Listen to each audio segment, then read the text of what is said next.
The effectiveness of time limitation as a strategy against interpersonal manipulation. Abstract interpersonal manipulation operates as a process-dependent strategy that relies on repeated exposure, emotional conditioning, and gradual escalation of influence. This paper examines why limiting the amount of time a manipulator has access to a target is an effective countermeasure. Drawing on principles related to operant conditioning and foundational work by B.F. Skinner, as well as research in persuasion and decision-making by Robert Cialdini and Daniel Kahneman, the analysis demonstrates that reduced interaction disrupts reinforcement cycles, diminishes emotional priming, and enhances cognitive clarity. Additionally, the paper explores why manipulators persist despite reduced access, highlighting factors such as overconfidence, reinforcement history, and misinterpretation of boundaries. While time limitation is shown to be a high-impact strategy, its effectiveness is maximized when combined with behavioral consistency and low emotional responsiveness. Ultimately, the findings suggest that limiting access is not merely avoidance, but a strategic disruption of the mechanisms that enable manipulation. Body interpersonal manipulation is best understood not as a singular act, but as a dynamic process that unfolds over time through repeated interaction. As observed in research on social influence by Robert Cialdini, compliance is often achieved through gradual, escalating commitments rather than immediate persuasion. Manipulators typically build influence incrementally by testing small boundaries, increasing emotional leverage, and normalizing behaviors that would otherwise be resisted. This process depends heavily on sustained exposure and continuity. Limiting the amount of time a manipulator has access to an individual directly interrupts this progression by reducing opportunities for repetition and escalation. Without sufficient interaction, manipulative tactics fail to gain traction, and the gradual conditioning process is effectively stalled. A central mechanism underlying manipulation is the use of intermittent reinforcement, a concept closely associated with operant conditioning and the work of B.F. Skinner. Manipulators often alternate between positive behaviors, such as friendliness or validation, and negative pressures, including guilt or urgency, creating an unpredictable pattern that encourages continued engagement. This variability strengthens psychological attachment and makes disengagement more difficult. However, when interaction is limited, the reinforcement cycle is disrupted. The absence of consistent input weakens the emotional hook, reducing the manipulator's ability to sustain influence over time. In addition to disrupting reinforcement, time limitation reduces cognitive overload and distortion. Manipulative individuals frequently employ tactics such as information flooding, shifting narratives, and inducing self-doubt, all of which rely on keeping the target in a reactive state. Continuous interaction limits the individual's ability to reflect critically. By contrast, periods of reduced contact allow for cognitive recovery, enabling clearer evaluation of discrepancies between words and actions. This dynamic aligns with findings by Daniel Kahneman, whose work on judgment and decision-making demonstrates that cognitive strain increases reliance on mental shortcuts, thereby heightening susceptibility to influence.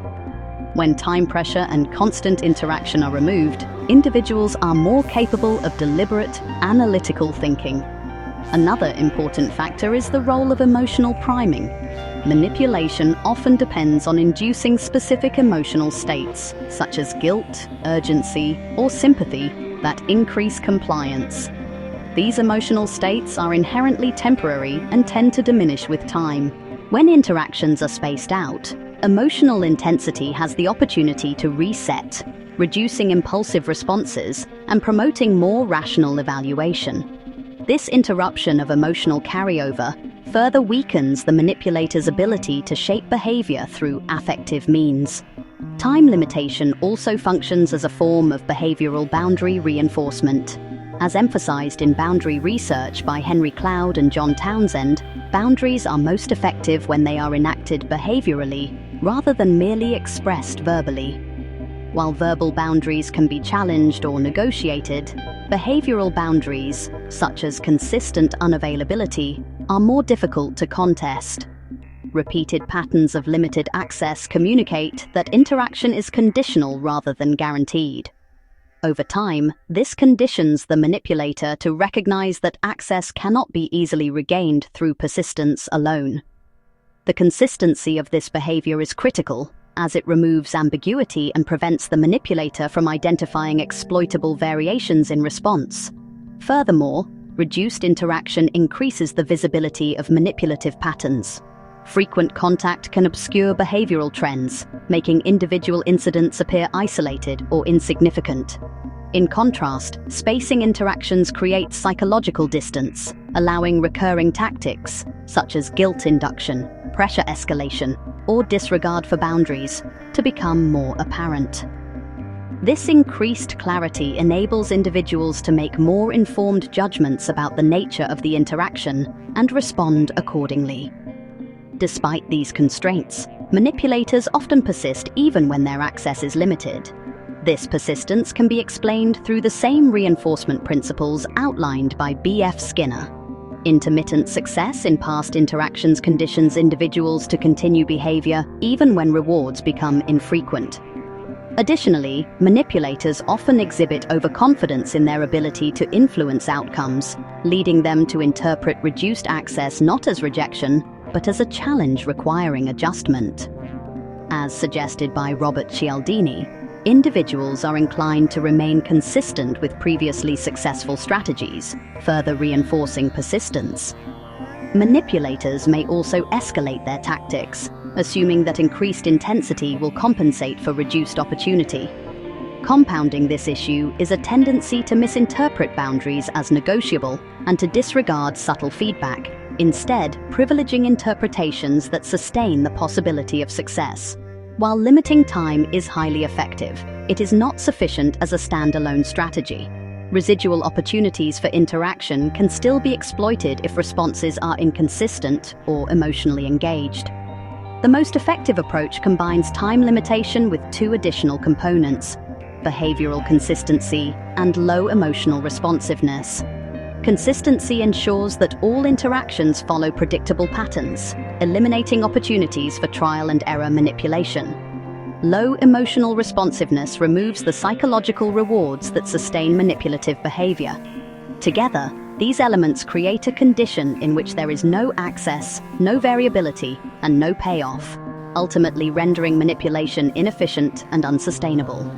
In conclusion, limiting the time a manipulator has access to an individual is effective because it directly disrupts the foundational mechanisms that enable manipulation, including repetition, reinforcement, and emotional influence. However, its full effectiveness emerges only when integrated into a broader strategy of consistent and emotionally neutral boundary enforcement. Under these conditions, manipulation is not merely resisted, but structurally undermined, allowing individuals to preserve autonomy, clarity, and psychological well-being.